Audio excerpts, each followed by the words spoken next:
내가 원하는 용도대로 활용할 수가 있는 땅의 잡종지다 보니까 오히려 대지보다 잡종지가 더 좋다 이렇게 얘기하시는 분들도 많이 계십니다. 이 하얀색 자동차가 지나다니는 이 도로, 저 밑에 보이시는 저 땅 보이십니까? 저 밑에 있는 땅이 금해놓고 나온 거예요. 막상 현장에 한번 가보면은 그 도로랑 해당 부지하고 높이 차가 엄청나게 심합니다.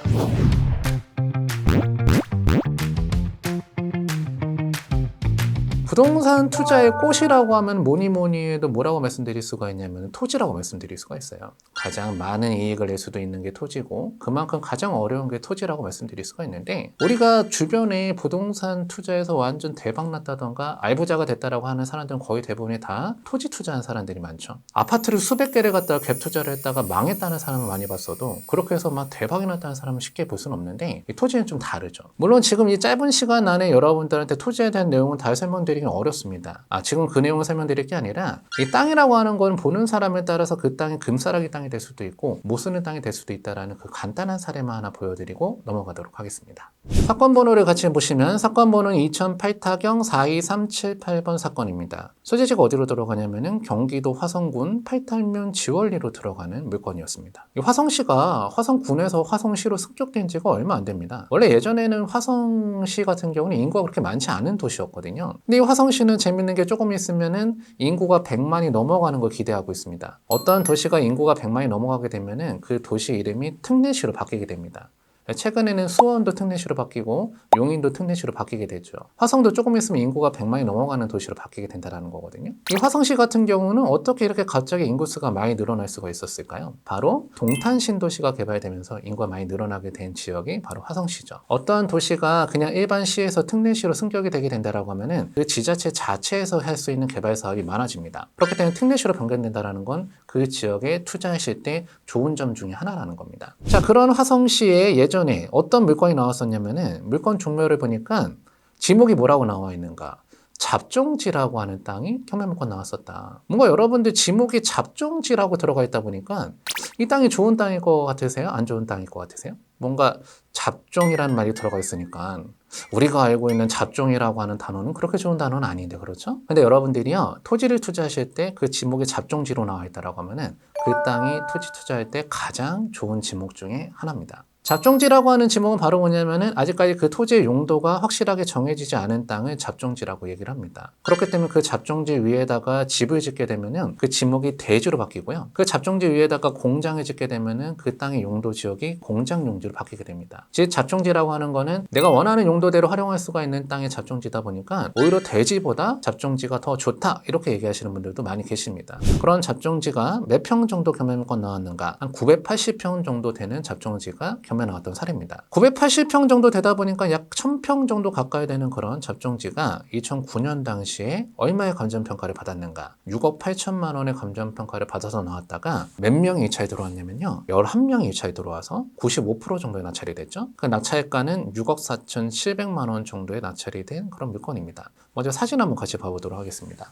사진을 봐보시면은 이 땅이 경매물건 나온 겁니다. 이 잡종지 보니까 좋은 땅처럼 보이세요? 안 좋은 땅처럼 보이세요? 사실 땅은요, 눈으로 봐서는 그게 좋은 땅인지 안 좋은 땅인지 알 수가 없습니다. 이 땅이 무슨 개발할 수가 있는 땅인지, 근처에는 어떤 개발 호재가 있는지, 이런 내용들이 중요하지 가서 육안으로 봤을 때는 그 땅이 좋은 땅인지 안 좋은 땅인지 알 수는 없다. 다만 이 땅의 개항도를 한번 봐보면요, 핑크 색깔 빛깔로 되어 있는 이 땅 전체가 경매물건 나온 겁니다. 지목은 잡종지로 되어 있고 그 평수는 1000평 가까이 된다는 건데요, 이 잡종지 오른쪽 편이나 왼쪽 편으로 노란 색깔 빛깔의 땅이 접해져 있죠. 이게 바로 뭐냐면 이게 도로입니다. 도로. 우리가 땅을 투자할 때는 도로에 접해 있는 땅을 투자해야지 도로도 접해 있지 않는 땅을 투자하면 됩니까? 안 됩니까? 안 되죠. 그렇게 도로에 접해 있지 않아서 투자하지 못하는 땅, 그런 땅을 뭐라고 얘기합니까? 맹지. 우리가 부동산 공부 안 했어도 맹지가 뭔지는 다 아시더라고요. 개발을 못하는 땅, 눈먼 땅이라고 해서 맹지라고 부릅니다. 그래서 우리가 땅 투자하실 때는 도로에 붙어있는 땅을 반드시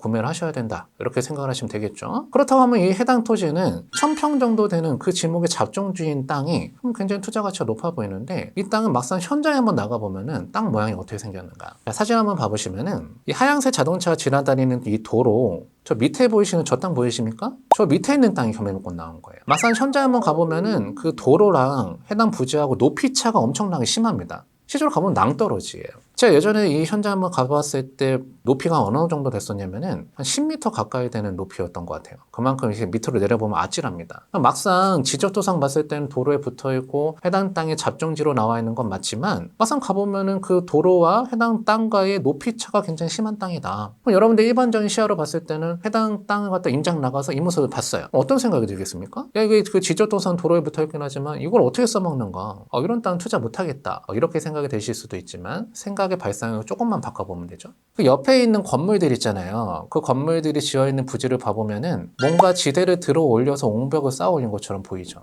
이 건물이 올라가 있는 이 땅도 원래는 이 땅하고 똑같았던 땅입니다. 똑같았던 땅이었는데 흙을 쌓아 올려서 지대를 들어 올려서 건축이 가능한 그런 땅으로 개발을 한 토지라는 거죠. 그때 여러분들은 이런 땅을 낙찰받아서 여기 지대를 들어 올려서 옆에 있는 땅처럼 건물을 지을 수가 있는 땅으로 바꿔줄 수만 있다라고 하면 그 땅값은 어마어마하게 많이 상승할 수가 있겠죠. 그래서 이 땅을 낙찰받으신 분이 그 다음에 어떻게 했는가? 이런 식으로 흙을 쌓아 올리기 시작을 해서 지금 현재는 이렇게 건물이 지어져 있는 이쁜 토지로 바뀌어져 있다는 거죠. 옛날에는 아무것도 없었던 이 땅이 이렇게 건축물을 지을 수가 있는 땅으로 바뀌게 된다고 하면 그 땅에 대한 값어치는 어마어마하게 많이 상승할 수가 있겠죠. 사실 이런 땅에 투자할 때 한 가지 조그만 팁을 드리면은 이런 땅을 사면서 인근에 조그만 언덕이 있는 야산에 같이 사는 거예요. 왜냐면 여기는 이제 그 지대로 들어오려고 하면 흙을 많이 쌓아 올려야 되잖아요. 그 흙을 갖다 어디서 사오겠습니까? 그렇죠? 그 흙도 다 돈 주고 사는 거거든요. 근데 만약에 내가 인근에다 조그만 야산을 같이 하나 사게 되면은 내 땅에서 흙을 퍼서 여기다 나르는 거죠. 나중에 이 땅도 평지가 되고 그 야산도 어떻게 되는 겁니까? 그것도 평지가 되게 되면 양쪽에서 돈을 벌 수가 있다. 실제로 그 토지 투자하시는 분들이 그런 방법으로 투자를 많이 합니다. 그래서 그 토지 투자에 대한 기대이익을 극대화시킬 수 있는 방법이 있다는 거 여러분들 알아두시면 좋은 내용 중에 하나겠습니다.